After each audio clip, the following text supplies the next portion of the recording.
talk about stocks. I'm more interested in your three top ideas for the moment. The top idea is ThredUp, WayFair, Carvana, First Advantage. Those would be my top 4 currently. So ThredUp is the top idea currently. That business has had a significant inflection over the last 12 months where their growth is continuously accelerating at attractive margins, and they have a very unique business. They sell used clothing and it's through a managed marketplace versus like an eBay or a Poshmark, which are marketplaces that are just apps.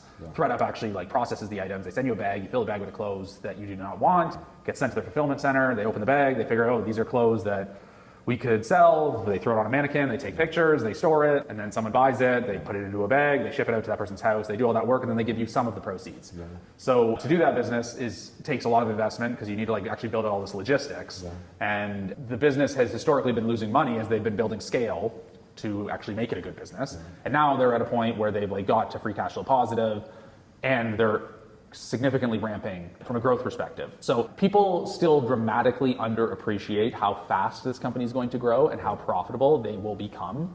And it was like a sub 100 million market cap at one point in the middle of 2024, and was a 2021 IPO that really just got orphaned. And so not a lot of people care about this company. It's about $1 billion market cap. It has like 4 analysts that cover it. They do not cover it very well, in my opinion.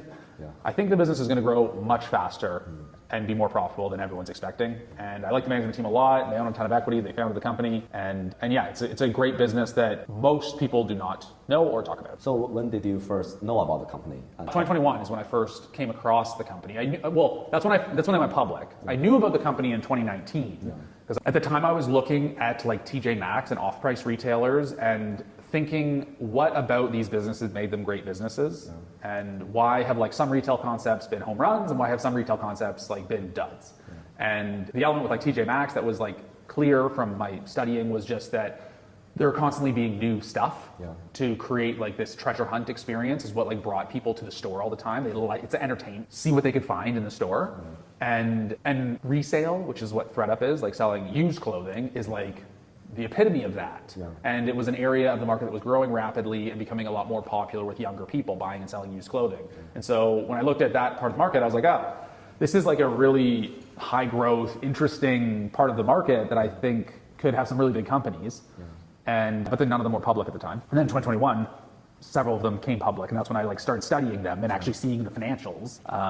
And then by 2024 is when I finally invested in ThredUp, because the financials had finally got to a point where I was like, they're gonna be able to prove to everyone that this is like an economic business, and the stock was not reflecting that at all. It was still down like 97% from its highs. So it was just a very attractive risk reward. But yeah, so I guess I've been following them for like, I don't know, 6 years or something like that. What's the second one? Carvana or? WayFair so WayFair is a business that pre-COVID was growing rapidly and investing aggressively in becoming the leader in online home. And then when COVID happened, their business like exploded upwards and became super profitable because all of a sudden their revenue just took a step up and their costs didn't. And everyone loved it. Stock went up tremendously. And then the COVID hangover happened where revenue then for all home goods declined, and Wayfair then revenue declined slightly. And then they had to focus on like just getting more efficient. And so from 2022 to now, Wayfair's revenue really hadn't grown, but the market was like declining about 10% a year. And so they were gaining market share and improving profitability, but it's a business that they have a lot of fixed costs, and so their aggregate margins were like 5%, but their incremental margins are like 20%. And so if you're not growing, you don't get to see the benefits of those incremental margins, as you can imagine, because you got to grow for incremental margins to actually flow through and increase profits. And so over this last 3 years, the business has been like just been treading water. And the thesis has been they are a differentiated company with a significant competitive advantage from like selection, merchandising, delivery speed. Like if you buy a couch on Wayfair, a lot of them you'll get within a week. If you buy a couch at most regional furniture stores, you'll get it in 8 to 12 weeks. So they can do that because of the logistics investments that they've been making. So they have a moat, but for the moat to show economic benefit, they need to get back to growing. And finally, in the last 6 months, that has happened. So now the home goods market, which has been in the dumps for about 3 years now, is now no longer declining. And since it's no longer declining and Wayfair is still gaining market share, Wayfair is now growing 9% top line, and their incremental margins have been over 25%. So now their last quarter, their EBITDA grew 70% year over year. And people are now recognizing, oh, okay, when this business now gets back to growing double digit, the profits are going to explode. And it's going to be it's going to be like a Home Depot like retailer, in my opinion, which is like, high quality category leader. Is that a pattern that you like stocks went through like post-COVID bust? Yeah, like I like busts in general. Like I like searching in graveyards. It's like I'm always looking. If something sucks right now, then I'm going to start looking into it. Like if there's I commonly will think, what's a market that is horrible right now? I should learn about some companies in this space, because horrible markets become good markets at some point. Typically, like especially if it's like a cyclical element like furniture. Like that's just like, it's like Wayfair's now growing 9% in a market where like the housing market's still horrible. Right. Like think about when eventually like housing transactions come back, people get moving again.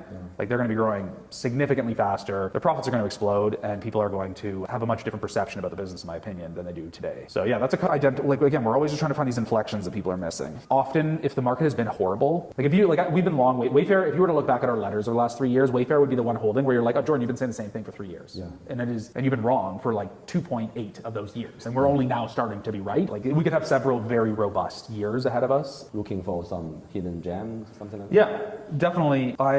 So even like this AI boom right now, if this AI boom ever turns to an AI bust, I'm probably going to be spending a lot of time to find if there's like some hidden gem. At the end of the day, our job is to identify underappreciated growth, which means that we need to have conviction that the company's going to earn $2 and everyone else right now thinks it's going to earn $1.25. When everything's going really, really well, a lot of people might be analyzing something. So it's like there's more competition potentially. When things are going horrible, a lot of time, a lot of people just stop looking at it. That being said, I have found that even when things turn and things can be going very well, if they once were not going well, it can take a long time for people to really be interested. Like Carvana, to this day, there are a lot of quality investors that they are focused on finding like the Metas and the Alphabets of the world. Like they should own Carvana, and they would think Carvana is like a very high quality business, but it has not entered their purview yet because their history is so contentious that it's just like taking much longer than I initially expected, frankly, for people to realize that this is a very, very high quality business with an enormous moat and significant runway for growth. Earlier you mentioned a potential AI bust.